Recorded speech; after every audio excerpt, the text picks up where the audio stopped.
I tēnei rā, ka toho e au te Rongoa, taumata tuawha, tērā te tihi taha ōku, piri ana ki e te heo ngā kaimahi, te Rongoa, no reira rātou mā e ki mai, hei, haramai.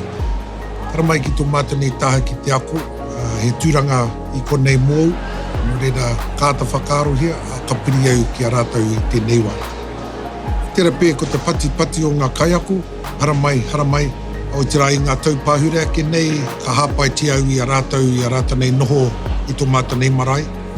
Ko te painga no mātu i te kāinga, mātanei whanaunga no te kāinga e mahi ana tēnei mahi, koina te mea tuatahi, te mea tuarua mātanei kaiako no te kāinga hoki, he māmā ke te haere i tō rātanei taha, kāre tēnei he tauhau ki a rātou.